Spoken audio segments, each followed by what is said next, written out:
Es un placer saludarlos nuevamente. Antes de iniciar la clase del día de hoy, quiero saber si escuchan correctamente, por favor. Sí, licenciado. Buenas noches, se te escucha bien.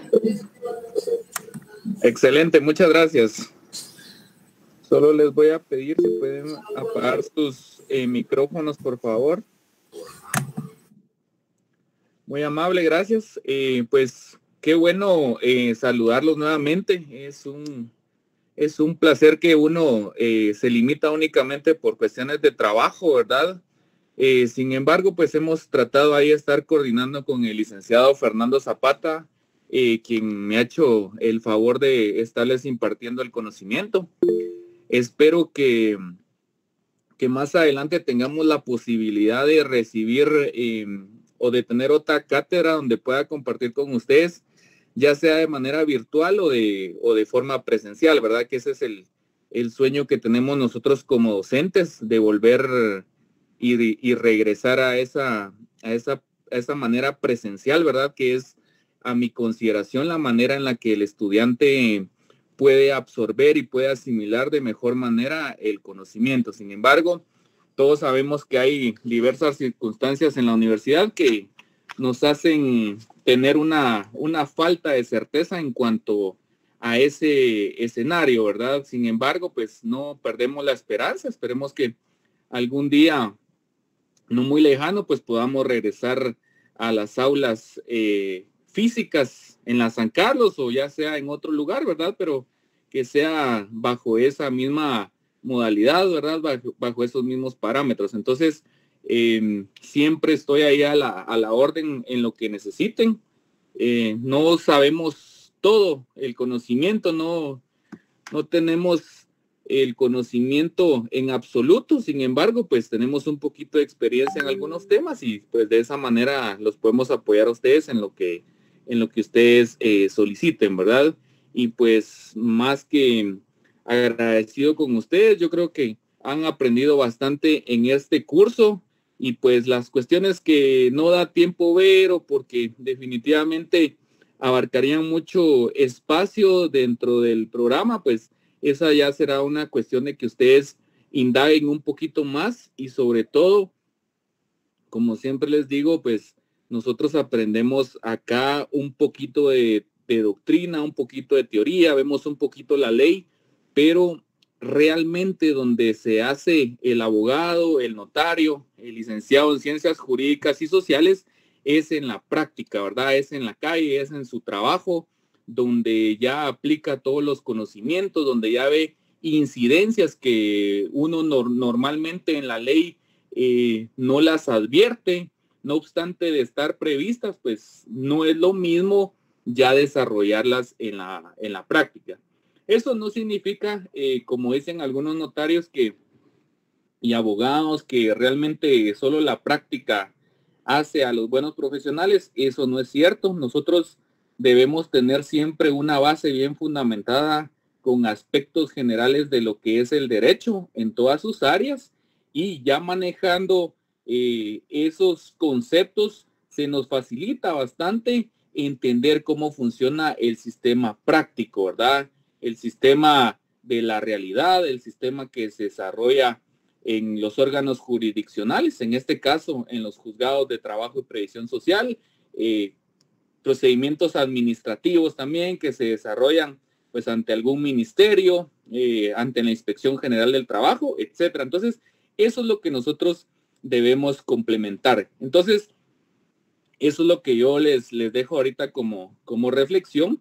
Hemos trabajado en este curso todo lo referente al juicio ordinario laboral. Hicimos en un primer momento una remembranza o un recordatorio de lo que eran los principios laborales.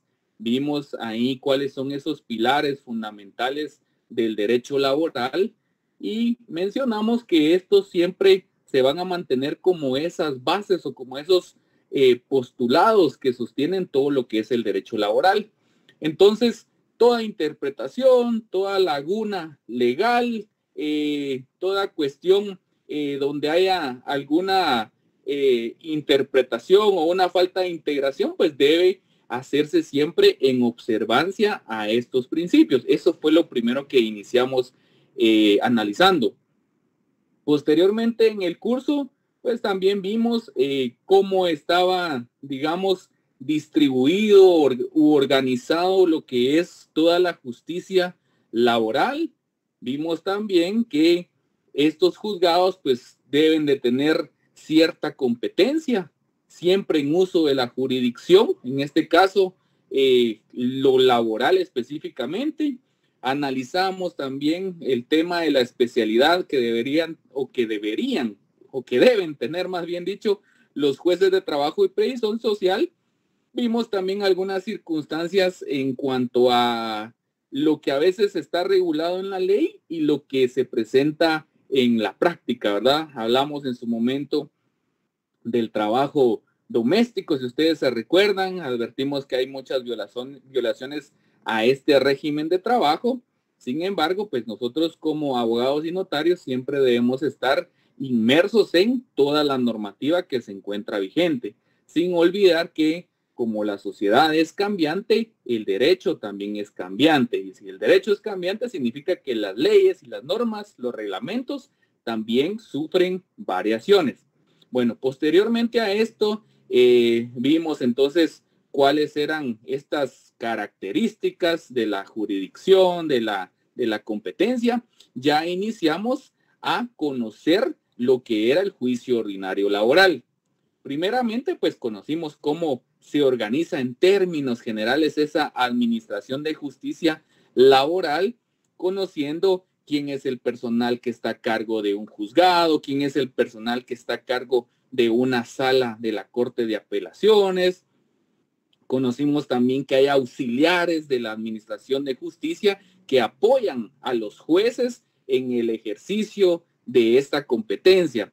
Conocimos que todo debe ir documentado en actas, que hay soportes digitales como el sistema de gestión de tribunales, donde se resguarda toda esa información, donde se resguarda todo lo actuado en una audiencia. Conocimos también de algunos aspectos de seguridad, tanto al ingreso para entrar a un juzgado como ya dentro del juzgado. También desarrollamos algunos aspectos de conducta que deben observar los sujetos procesales al estar presentes en una audiencia. Mencionamos además de ello que para presentarse a una audiencia era bien importante la puntualidad, era importante que uno llevara su documento de identificación vigente. En el caso de las personas jurídicas mencionamos que deben presentar aquellos documentos acreditativos de esa personería y legalmente registrados, y pues de esa manera pues iniciaba ese famoso juicio ordinario laboral. Entonces, esos fueron los aspectos que nosotros fuimos viendo alrededor y como fuimos construyendo esta clase. Posteriormente a eso, pues ya ingresamos en el tema de la tramitación. ¿Eso qué significa? Que la tramitación son todas aquellas fases o aquellas etapas que conforman este proceso que finaliza con una sentencia. Nosotros a través de un esquema podemos ver que el proceso es sumamente sencillo y pues a mí lo que me interesa es que ustedes sepan cómo funcionan estas fases principales del proceso, ¿verdad? Cómo se desarrollan. Tal vez no vamos a saber puntualmente o con minuciosidad qué circunstancias se dan, pero nosotros tenemos que tener bien claro esas etapas, esas fases para llegar a la finalización, que es la sentencia. Entonces, de esa cuenta, pues el licenciado Fernando Zapata les expuso en su momento que este proceso o este juicio ordinario laboral se iniciaba con una demanda, ¿verdad? Que era el documento, era el escrito mediante el cual nosotros sometemos a consideración de un órgano jurisdiccional un litigio, ¿verdad? Una situación controversial, una situación que esté generando pues algún inconveniente entre el patrono y el trabajador. Por supuesto, Nosotros solo vemos de cierta manera el procedimiento. En ese procedimiento pues se van a ventilar diversidad de asuntos. Eso sí, todos los asuntos siempre van a llevar ese mismo procedimiento. Y parte de eso es que se genera una certeza jurídica en cuanto a las fases de ese procedimiento. Entonces, porque si existiera variación, pues el juez con discrecionalidad crearía o se inventaría o acogería otro tipo de procedimientos, otro tipo de fases. Entonces, por certeza jurídica y por legalidad, siempre se mantiene las mismas fases de ese proceso. No importando, digamos, el asunto del que se trate, por supuesto, siempre tiene que ser relacionado a lo que tiene competencia el juez de trabajo y, por supuesto, si lo vemos en un sentido común o en un sentido lógico, temas que tengan específicamente asuntos relacionados con conflictos que se dan entre patronos y trabajadores. Bueno, entonces, ¿qué sucede? El acto inicial entonces es la demanda, ¿verdad? Esta demanda mencionamos que se podía hacer por escrito, se podía hacer en forma oral ante el secretario del juzgado. Luego de presentar esa demanda, pues hacía una calificación de la demanda, establecían ahí que llenar a todos los presupuestos que establece la ley y posteriormente el juez señala un día y una hora para la primera audiencia, ¿verdad? Después de esa primera o después de esa primera resolución que me da esa primera audiencia, pues ya se da esa oportunidad para que se puedan presentar los sujetos procesales a una audiencia. En esta audiencia, pues, hay un principio bien fundamental que lo vimos en su momento, que es el principio de concentración, y eso significa que es en este tiempo o en esta oportunidad de pronunciarse, se intenta incluir la mayor cantidad de actos que fueren posibles. Y es en ese sentido que en esa primera audiencia ya los sujetos procesales ya llevan sus medios de prueba, ¿verdad? Medios que oportunamente debieron ser ofrecidos, ¿verdad? Entonces ya los llevan, tratan de tener esa conciliación de una vez. Si el demandado desea contestar la demanda, lo puede hacer en ese momento. Si no lo desea contestar, pues el juez da un tiempo para que lo pueda hacer, ¿verdad? Esto con el ánimo siempre de que en este escenario que es el proceso laboral, siempre haya igualdad entre las partes. Por supuesto, quien va a decidir el asunto es el juez, pero siempre debe haber una igualdad entre las partes. Es decir, si usted me demanda, pues yo voy a tener la posibilidad de oponerme a esa demanda. Si usted presenta una excepción, pues yo voy a tener la oportunidad de pronunciarme en cuanto a esa excepción. Y por supuesto, siempre a sabiendas que la persona que va a decidir sobre estos asuntos siempre va a ser el juez, ¿verdad? Que en teoría es una persona imparcial, ¿verdad? Es una persona justa que va a dar la razón a quien esté, digamos, a quien tenga su situación apegada a derecho. Entonces, esa es la garantía que nosotros tenemos.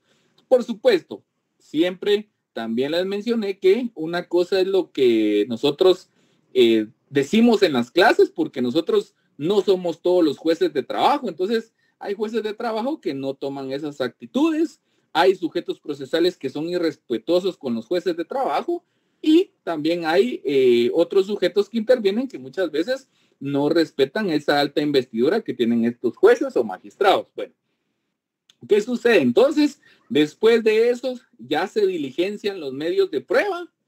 Esos medios de prueba se desarrollan, están en libertad para ofrecerlos. Lo importante siempre que sean bajo ese régimen de legalidad, ese régimen de permisibilidad.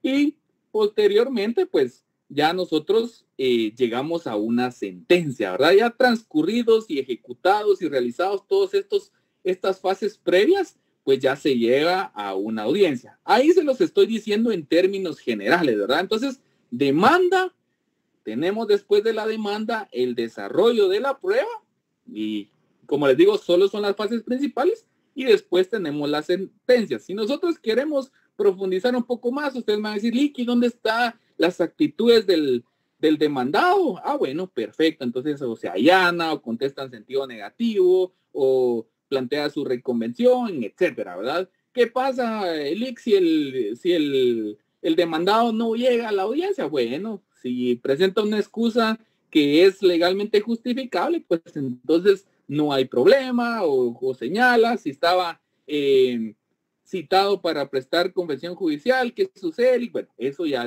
lo vimos. Lo importante, como les digo, es que ahorita nosotros entendamos esas partes medulares del proceso laboral. Entonces, se inicia con la demanda, después va la fase de prueba y posteriormente a la fase de prueba viene ya la sentencia. Y esa sentencia básicamente es el resultado de todo ese análisis que hace el juez, de todo ese estudio que hace el juez sobre todo lo que se ha presentado durante el proceso, todas las incidencias. Entonces, ¿qué va a hacer el juez? El juez va a decir, bueno, entonces ya se me expuso esta situación, entonces veamos qué pruebas son las que tenemos. Vamos a ver qué se diligenció en este proceso y bajo esa circunstancia, entonces, emitir un pronunciamiento, ¿verdad? Dando con lugar o sin lugar la demanda. Entonces, ese es el punto que a nosotros nos interesa, ¿verdad? Como abogados, llegar a esa sentencia. Y recordemos que en algún momento, pues cuando vimos teoría del proceso, nos decía nuestro catedrático que la forma normal de que terminara un proceso era a través de una resolución denominada sentencia. Entonces, eso es lo que nosotros buscamos. Nosotros queremos que el juez emita su pronunciamiento, que el juez dicte una resolución, que el juez nos indique cuál va a ser el resultado de la pretensión que nosotros tenemos. Bueno, perfecto. Entonces, hasta ahí vamos bien, ¿verdad? Hasta ahí llegamos a la sentencia, que es lo que nosotros buscábamos desde el inicio, ¿verdad? Desde que nosotros presentamos una demanda, lo que buscamos es que el juez se pronuncie, ¿verdad?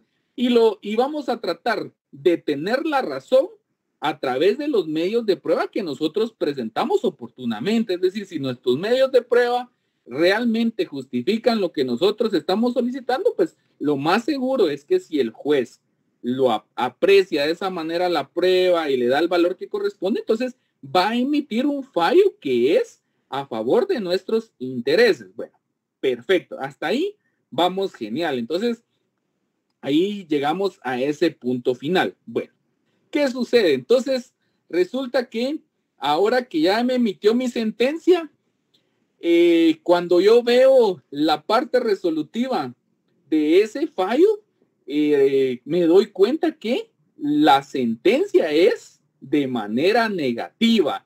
Me la declararon sin lugar, no acogen mi sentencia, no me dan la razón en lo que estoy pidiendo, etcétera. Entonces, ahora vengo y digo, bueno, ¿será que esa sentencia hasta ahí quedó? ¿Será que esa sentencia hasta ahí, digamos, dejó esa decisión en definitivo?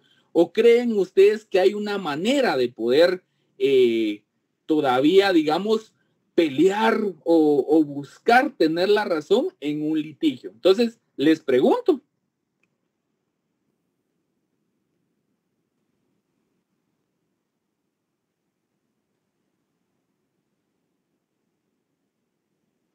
Bueno, como digamos, es una resolución que afecta a mis intereses, entonces yo sé que puedo accionar en contra de esa resolución. Y yo sé que hay hay un mecanismo por medio del cual yo puedo manifestar esa inconformidad, pero no es por una situación que yo esté planteando por suerte o porque yo lo tengo en la mente o porque un amigo me dijo, porque el catedrático de Derecho me dijo. No, nosotros sabemos que hay una manera o hay una forma de oponerse a esta resolución porque la misma ley no nos marca cuál es ese mecanismo por medio del cual nosotros podemos oponernos a esta resolución. Bueno, entonces, de esa cuenta, si nosotros tenemos ahí nuestro código de trabajo a la mano, podemos analizar lo que establece el artículo 365 del Código de Trabajo en su cuarto párrafo, específicamente en el inciso B, donde indica, digamos, previamente a eso indica, en los procedimientos de trabajo proceden contra las sentencias o autos que pongan fin al juicio los recursos. Bueno, primeramente me señala en el inciso A el de aclaración y ampliación, y en el inciso B me señala el recurso de apelación y me indica adicionalmente que debe interponerse dentro del tercer día de notificado el fallo. Bueno, entonces, ¿qué sucede? Si nosotros vemos ahorita la proyección que les voy a compartir en pantalla, vamos a evidenciar un punto que es bastante importante.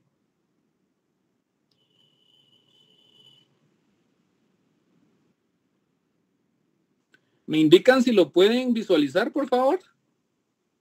Sí, Lixel. Ok, perfecto. Bueno, entonces, ¿qué sucede? Cuando nosotros hacemos uso de este mecanismo, de esta oportunidad que tengo yo para oponerme a una resolución, resulta que lo que hago es hacer uso de la segunda instancia. Entonces ustedes me preguntarán, Lick, pero eso no es una apelación. Sí, es una apelación, pero si nosotros lo vemos desde un punto generalizado, es una segunda instancia. Y esto nosotros lo podemos, digamos, comprobar con lo que me establece el artículo 211 de la Constitución Política de la República. ¿Alguno de ustedes me haría el favor de darle lectura, por favor, al 211 de la Constitución?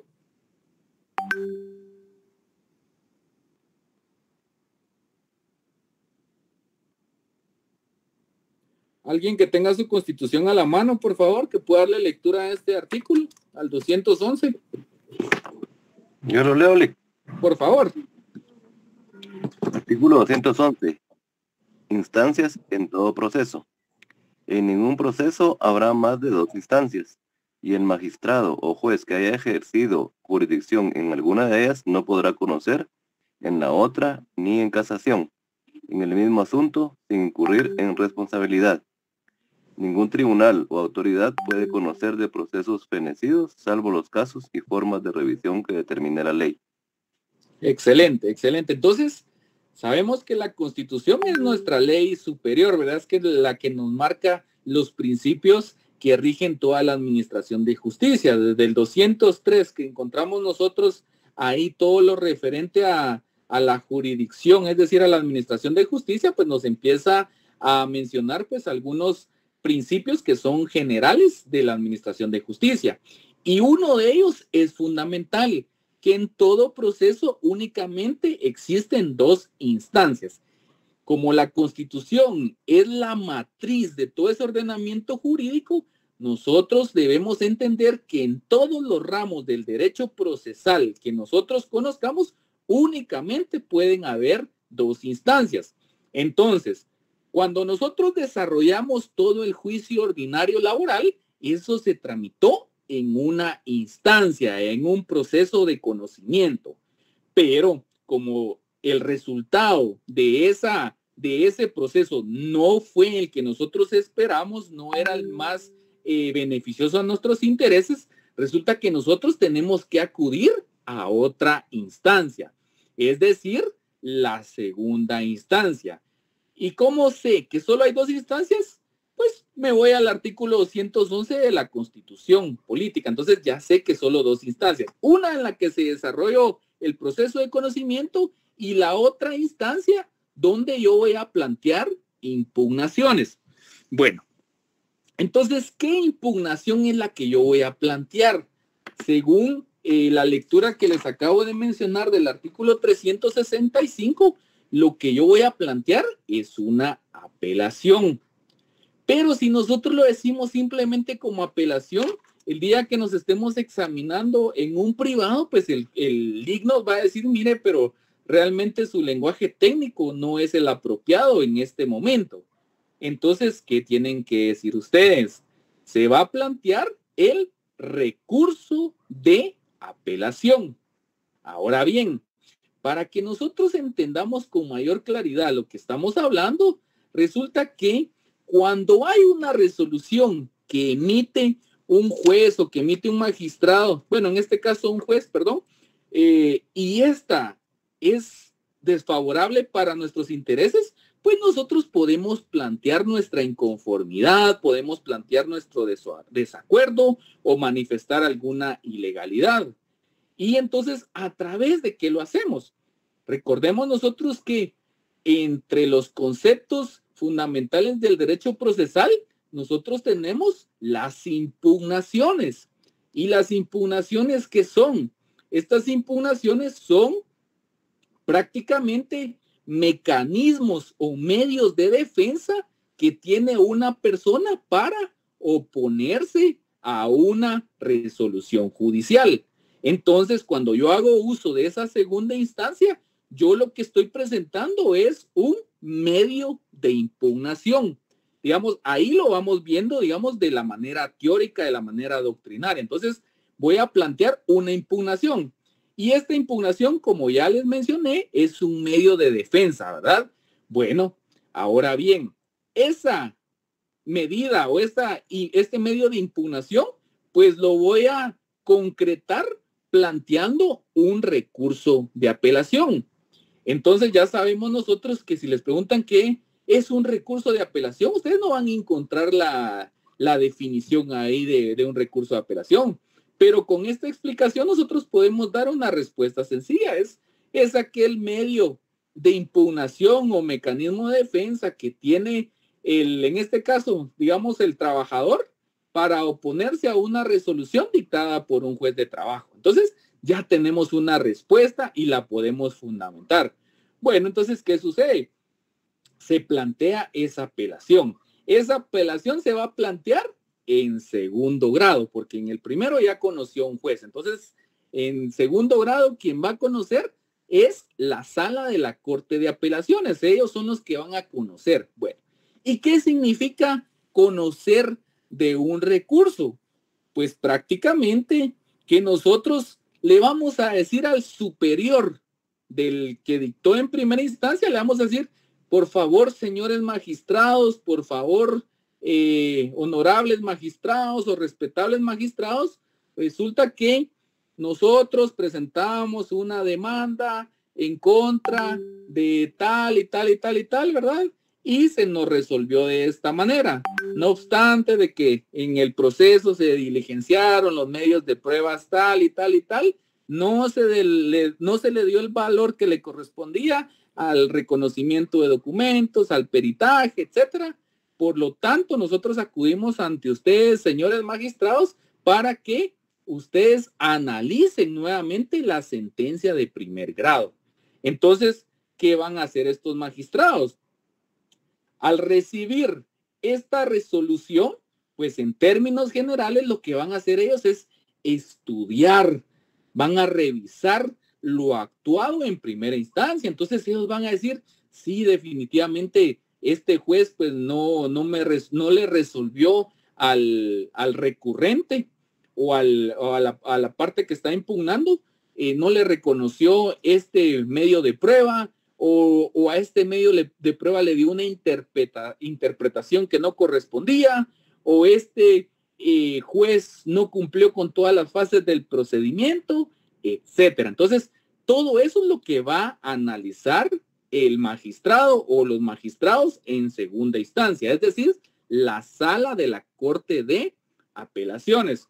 Entonces, esto, por supuesto, la ley nos marca ciertos tiempos, sin embargo, pues a veces no se cumple a cabalidad, ¿verdad? Las resoluciones parece que las emiten en tiempo porque a las resoluciones le colocan la fecha, ¿verdad? En la que debe o en la que debió pronunciarse. Sin embargo, pues estos recursos de apelación no se conocen inmediatamente. No obstante que hay tiempos, pero también sabemos que en Guatemala, lamentablemente, los juzgados, pues, son ineficientes, lo podríamos decir de esa manera.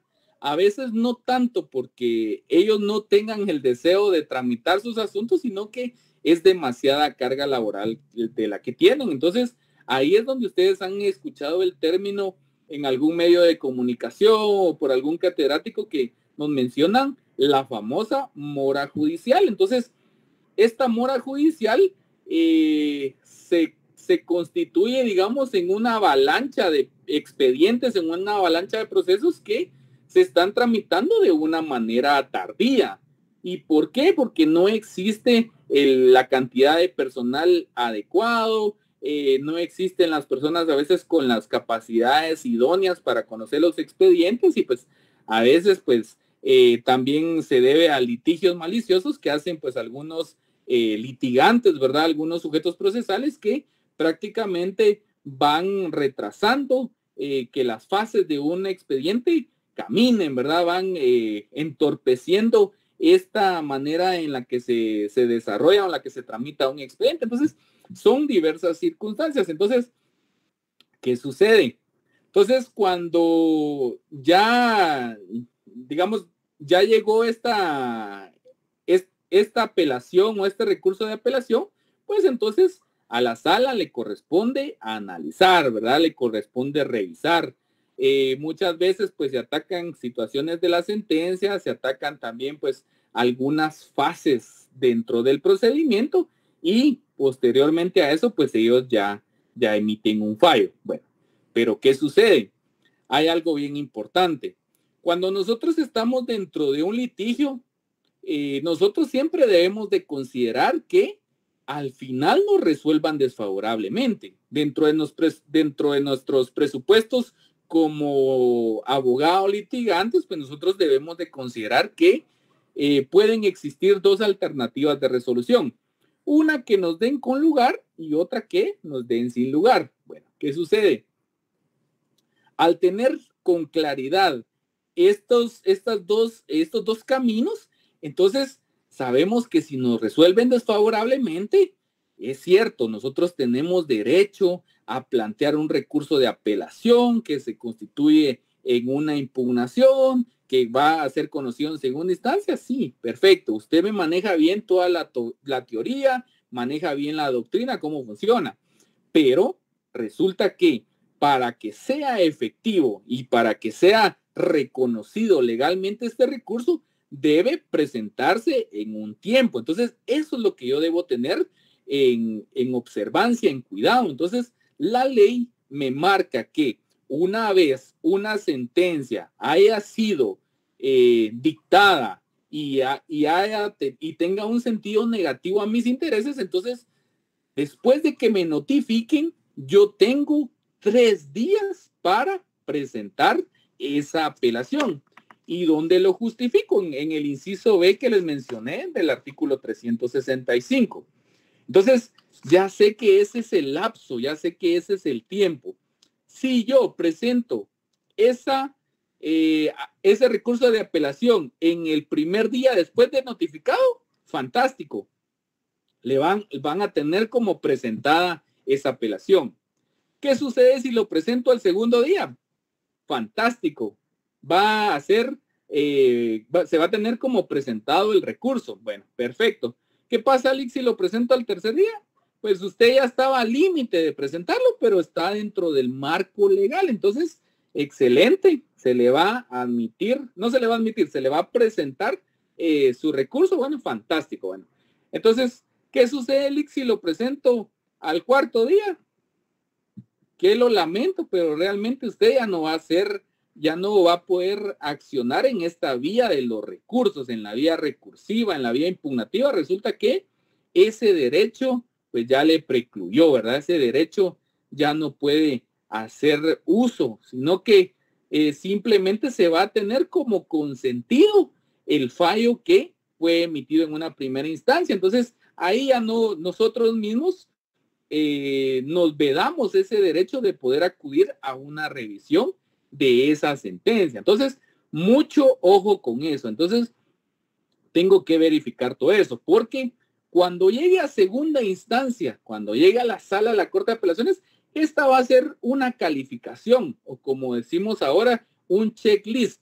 Va a ser el checklist de que se haya presentado en tiempo, que sea la persona que aparece en la demanda, que haya sido presentado con los documentos acreditativos, etcétera, ¿verdad? Que efectivamente sea una resolución, etcétera. Todo eso lo van a calificar ellos. Entonces, dependiendo que que se llenen esos requisitos, entonces ya va a iniciar lo que es el proceso de segunda instancia, es decir, el proceso mediante el cual se desarrolla la apelación. Entonces, yo ya sé, digamos, en términos generales, me emitieron una sentencia desfavorable, bueno, perfecto, bueno, yo dentro del tiempo voy a plantear mi apelación. ¿Y cuál es la finalidad de ese recurso de apelación? Va a hacer que se analice, se revise o se estudie el fallo de primera instancia, porque me perjudica, porque no estoy de acuerdo, porque estoy inconforme, porque no se me resolvió conforme a derecho, etcétera, porque hay una ilegalidad, una arbitrariedad. Perfecto, usted plantea su recurso de apelación. Entonces, ese recurso de apelación va a tener, por supuesto, una etapa final que va a ser otra sentencia. Bueno, perfecto. Hasta ahí estamos bien, ya comprendimos entonces primera instancia, segunda instancia, cuál es el objeto primordial de esa segunda instancia. Bueno, entonces, ahora viene la parte importante, la parte que nos interesa también a nosotros, y es el tema de cómo se va a tramitar, cómo se va a sustanciar ese recurso de apelación, cómo se va a sustanciar esa apelación, ¿verdad? Entonces ahorita les voy a poner en pantalla nuevamente. Bueno, perfecto. Entonces, ¿qué sucede acá? Ojo con eso. Entonces viene la sala y ya le remiten el expediente, ya le remiten las actuaciones, ya le remiten la sentencia en original, y entonces la sala da por recibido ese expediente. Es decir, ese expediente que estaba primeramente en el juzgado, ahora está en la sala de la Corte de Apelaciones. Es decir, todas las actuaciones están ahí. Desde que usted presentó su demanda, desde que se documentó el diligenciamiento, de la prueba, de que ahí se documenta un auto para mejor proveer, etcétera. Todo eso está documentado ahí. Entonces, el juez no va a tener la oportunidad de venir y preguntarle, el magistrado, o la sala de Corte de Apelaciones no va a tener la oportunidad de decirle al juez, mira, ¿y cómo resolviste aquí? ¿O por qué hiciste de esta manera? No, él va a basar su actividad judicial en lo que está documentado dentro del expediente, lo que está documentado en las audiencias. Es por eso que, surge la importancia de digitalizar todas estas audiencias, de digitalizar las actuaciones, porque ahí puede ver el juez de segunda instancia qué es lo que se tramitó en la primera instancia. Bueno, entonces, ¿qué sucede? Una vez que se tienen recibidas las actuaciones, que es esta parte que vemos acá, ya se tienen recibidas las actuaciones, entonces el juez o los magistrados de la Corte de Apelaciones, más bien dicho, van a señalar una audiencia para expresar agravios por 48 horas. Entonces, ya vemos nosotros que este proceso también tiene algunas fases. Entonces, recibo la audiencia, recibo las actuaciones, recibo el expediente y entonces ya lo reviso y está todo bien, entonces lo admito. Es decir, en ese momento es cuando se dice: se admite para su trámite el recurso de apelación interpuesto por tal y tal y tal. Bueno, ese puede ir en un numeral. Y en el otro numeral de la resolución de este primer momento, que me va a indicar, se corre audiencia o se confiere audiencia a la persona tal y a la persona tal para que puedan expresar sus agravios en el plazo de 48 horas. Entonces, ¿qué sucede? En esta fase es lo que nosotros le conocemos como hacer uso del recurso. Entonces, ¿qué va a pasar?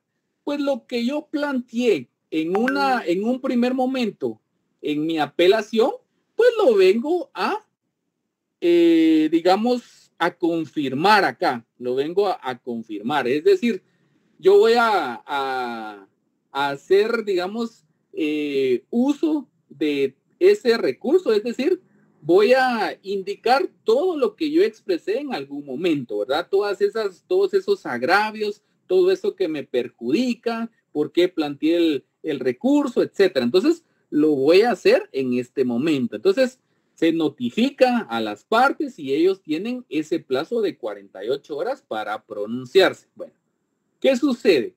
Ya una vez las partes notificadas, pues ya sabe usted que le llegó su notificación o a la persona que usted está patrocinando, entonces ya le va a corresponder hacer efectivo esta etapa. Bueno, hace efectiva esa etapa. Entonces indica: sí, yo estoy aquí apersonándome en esta instancia porque la resolución de tal que es consistente en una sentencia, pues me fue declarada improcedente, me fue declarada sin lugar, y pues no obstante de ello, pues se violentaron tales derechos, me violentaron de esta situación y se evidencia un claro agravio al artículo tal, etcétera.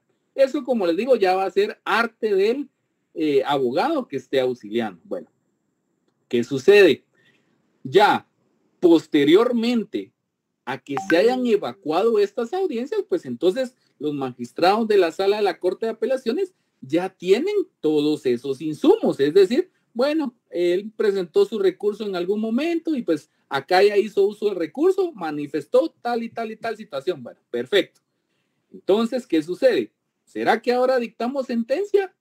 Bueno, no corresponde dictar sentencia porque la misma ley marca que tiene que existir una vista.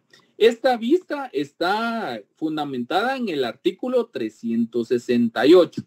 Entonces, después de esas 48 horas que se confieren para expresar los agravios, y una vez presentado estos, se tienen 5 días para realizar la vista.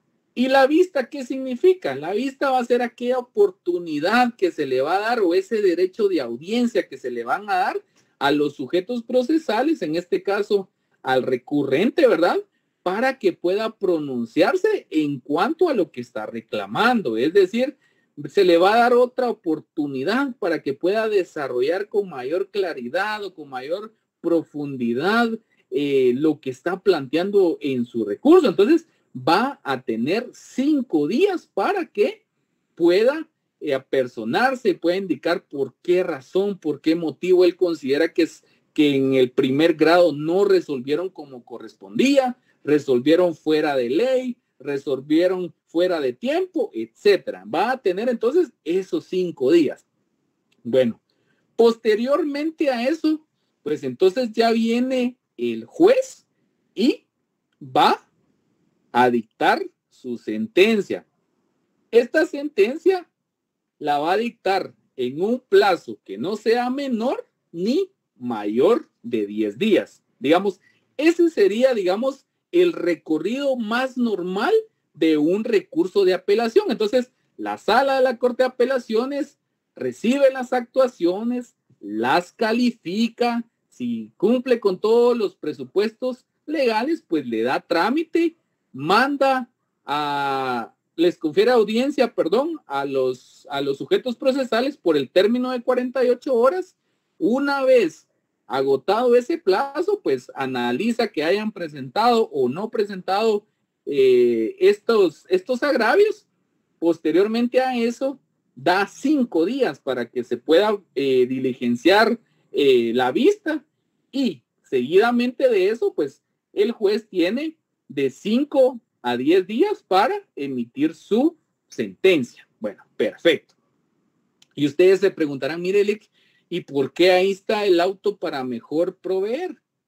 Bueno, por la misma razón que estaba cuando se iba a emitir la sentencia en primer grado.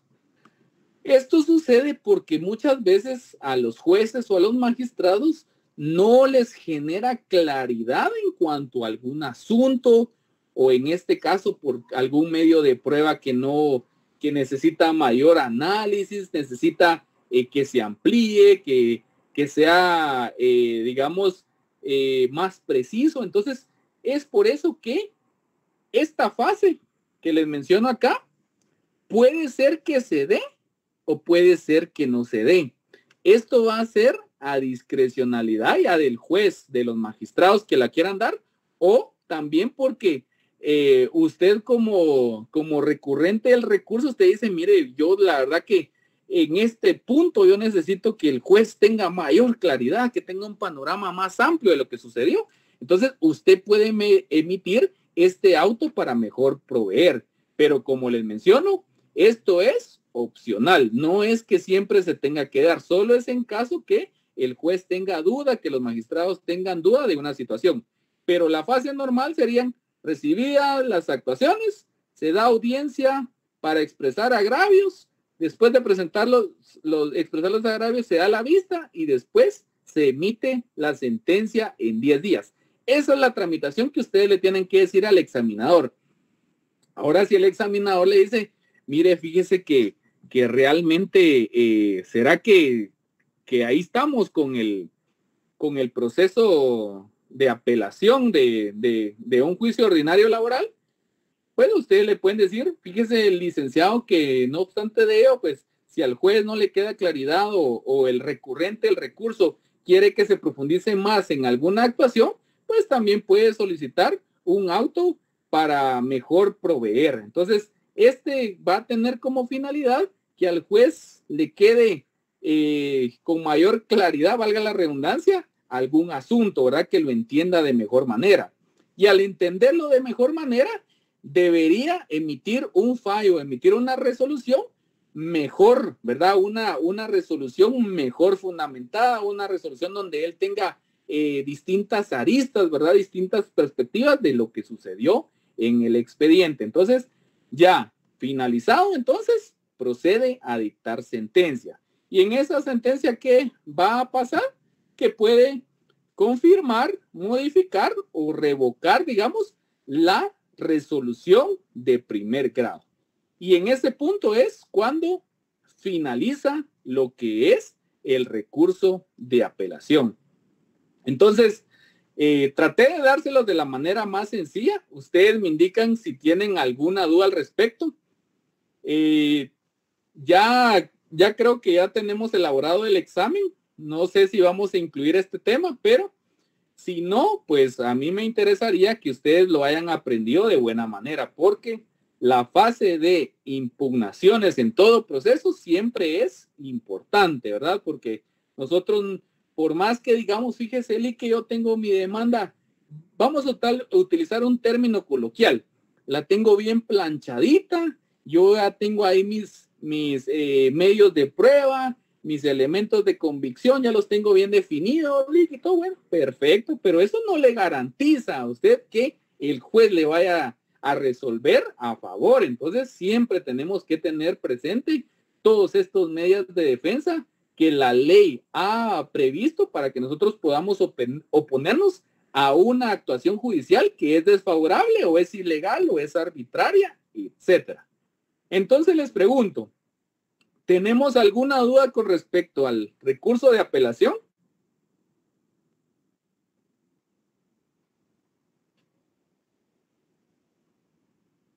No, licenciado.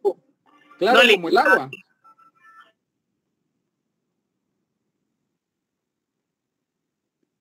Solo una pregunta, licenciado. En su diapositiva usted tenía 48 por 10 y luego entre paréntesis tenía -10, -5 por 10. ¿Eso qué quiere decir? Porque los otros son los plazos en que se puede interponer, pero eso -5, -10, ¿qué es, licenciada? Es el término para emitir la sentencia, no menor de 5 ni mayor de 10. Ah, muy bien, muchas gracias. Ajá, eso es lo que, por eso está en un paréntesis, porque es el margen para emitir la sentencia. Entonces, la sentencia la debe emitir la sala de la Corte de Apelaciones o los magistrados en un término que no sea menor de 5 días ni mayor de 10. Entonces, ahorita nosotros ya vamos a entender mejor el recurso. Verán que cuando uno entiende los recursos, porque hay infinidad de recursos en todas las ramas del derecho, pues uno ya se siente con mayor capacidad para incluso abordar otra temática. Ahora bien, ya cuando ustedes pasen a su clínica de laboral, si no estoy mal, o vayan a un juzgado, ustedes van a ver cómo es que se hacen estos escritos, ¿verdad? De qué manera pues deben elaborarse, estructurarse, una comparecencia, una exposición de hechos, un fundamento de derecho, unas peticiones, una cita de ley, etcétera. Todo eso ya lo van a ver ustedes cuando elaboren estos documentos. Mientras tanto, por la fase de la carrera que vamos, ahorita es importante que ustedes manejen cómo funciona. Y esto nosotros lo podemos simplificar a través de la esquematización. Entonces, ahí estamos. Creo que ya no están solo los cuadritos y decir, bueno, de aquí va para allá, de aquí va para allá. No, ya tenemos un orden coherente y lógico de cómo expresarlo, ¿verdad? E inclusive, como les mencionaba, esto con algunos aspectos doctrinarios que nos pueden preguntar o le pueden decir a ustedes, mire, ¿y cuál es la naturaleza jurídica de un recurso de apelación? Bueno, licenciado, con todo gusto, es analizar, revisar o estudiar lo actuado por un juez o por un órgano jurisdiccional inferior, etcétera. Entonces, ya ustedes tienen otra conceptualización de lo que es un recurso de apelación. Entonces, les pregunto si tienen alguna duda.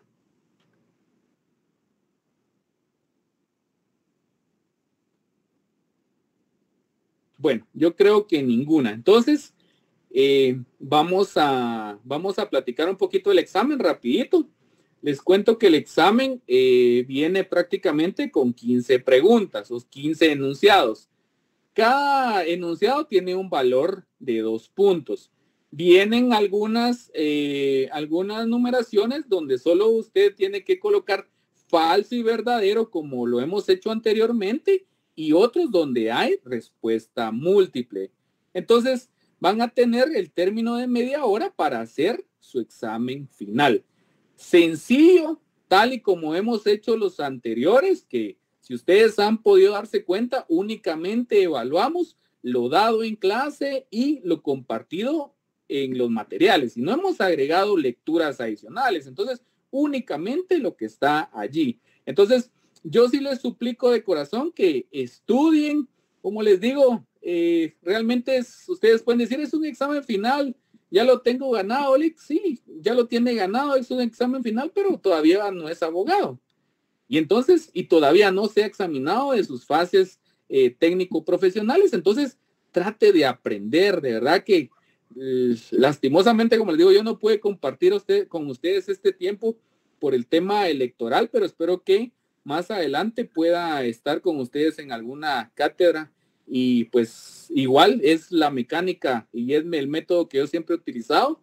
Creo que la manera más sencilla de que entienda el estudiante pues es simplificar los temas, hacerlo bastante práctico y pues yo creo que todo el equipo que me ha acompañado en este recorrido pues tiene esa misma mística de trabajo. Le agradezco al licenciado Fernando Zapata porque me apoyó en estos momentos en el que se me complicaba dar las clases, a César Andrés Calmo también, que les comento que ya no es solo un bachiller, mi estimado ya es un profesional del derecho, entonces rectifico mis palabras y le agradezco al licenciado César Andrés Calmo por haberme apoyado en todo el transcurso, por haberlos apoyado a ustedes con dudas, con preguntas, con algunas inquietudes que ustedes tuvieron y pues a ustedes sobre todo porque nosotros como docentes no somos nada sin los estudiantes y pues es muy satisfactorio encontrárselos después y que los saluden a uno, sabiendo de que uno dejó un granito de arena en ese recorrido de aprendizaje, sabiendo que uno no actuó de mala fe, que uno siempre compartió lo que sabe de una forma abierta, sin celo profesional. Entonces, créanme que esto es bastante satisfactorio y lo único que me queda es motivarlos a seguir adelante. Recuérdense que ustedes van en un camino, tienen que cerrar esta carrera, tienen que someterse a sus privados, tienen que graduarse. La fase más fácil creo que es cerrar, pero después viene lo más complicado. Eso no demerita, por supuesto, el esfuerzo que ustedes hacen en cada clase, en cada cátedra, pero de verdad, yo como les digo, a mí me pagan lo mismo si les doy un consejo o si no les doy un consejo, si les doy una buena clase, si no les doy una buena clase, sigo ganando prácticamente lo mismo. Pero realmente eso estaría contraviniendo mis principios y realmente lo que yo quiero es que ustedes sean buenos profesionales, que ustedes sean mejores que yo. Si yo no pude estudiar una maestría, ustedes la pueden estudiar. Si yo no pude estudiar un doctorado, ustedes lo pueden cursar. Yo en algún momento estuve en el lugar de ustedes, yéndome en un bus colgado, pensando que estaba destinado a tener un trabajo cualquiera, digámoslo así, un trabajo donde no iba a ejercer como profesional, ese sería el término adecuado. Y sin embargo, pues la constancia, la dedicación, los sacrificios que uno hace tienen un resultado, tarde o temprano. Y Dios, que es tan lindo, jamás se queda con nada. Entonces, Él me dio la oportunidad de graduarme, me ha dado la oportunidad de trabajar en algunas instituciones, me da el enorme privilegio de dar clases, me da el enorme privilegio de realizar muchos logros profesionales y personales y pues en algún momento no pensaba llegar hasta este punto, ni siquiera dar clases, pero miren cómo es la vida y eso pasa porque uno de cierta manera también acciona para buscar lo que sueña, para buscar lo que uno quiere. Entonces, con las manos cruzadas, copiando de un código a otro, haciendo una videollamada para contestar un examen, haciendo chivos, créanme que eso no les va a funcionar para llegar. De esos estudiantes hay muchos. Y entonces, si ustedes quieren ser del montón, pues ya es una decisión de ustedes. Ahora, si ustedes quieren sobresalir, no es necesario que ustedes estén solo estudiando, solo viendo temas de derecho. No, pero sí interésense, porque yo ya les dije que la calle es complicada. En una oferta de trabajo, pues va a haber una oportunidad laboral y a esa van a aplicar 25, 30 personas. ¿Y a quién van a elegir? Al mejor, al que tenga mejor conocimiento, no porque, yo soy de la San Carlos, ustedes somos autónomos. No, eso ya pasó, eso ya pasó. La autonomía está encerrada ya en el edificio, entonces nosotros tenemos que reflejar lo que sabemos, lo que conocemos. Entonces, qué bonito es cuando uno se encuentra con otros compañeros de otras universidades, otros colegas, y uno tiene temática para hablar, uno tiene argumentos para discutir algún tema, pero cuando uno no tiene y ellos están hablando y se ve la preparación, vieran que no es agradable. Entonces, yo se los digo por experiencias y experiencias que he visto en otros compañeros, colegas también, y pues como les digo, ustedes no saben si en el futuro van a estar en esta pantalla dándome clase a mí en alguna maestría, en un doctorado. Entonces, ténganlo siempre presente. No subestimen a los demás, ni se subestimen a sí mismos. Así que ese es el consejo que les doy. Que Dios los bendiga siempre y pues traten de ser mejores personas cada día, mejores ciudadanos, mejores profesionales y ya verán el resultado. Eso sí, lo van a tener de garantía. Y por supuesto, saben que cualquier cosa en la que les podamos apoyar, ahí estamos a la orden. Y fue un placer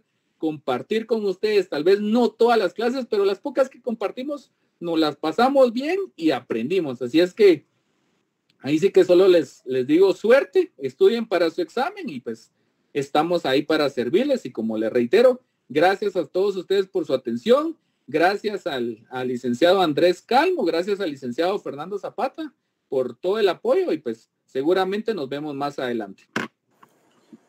Gracias, Lic. Gracias, licenciado. Cuídense, bendiciones. Gracias, licenciado. Feliz noche. Feliz noche, cuídense mucho. Gracias, Lic. Bendiciones, licenciado. Gracias por todo. Bendiciones. Muy amables, gracias. Gracias, licenciado, por las enseñanzas, por las cátedras. Bendiciones. Igualmente para usted, que Dios me lo bendiga bastante. Gracias, Lic, por todo. Gracias, Lic. Gracias por todo, licenciado. Feliz noche, Lic. Feliz noche, cuídense.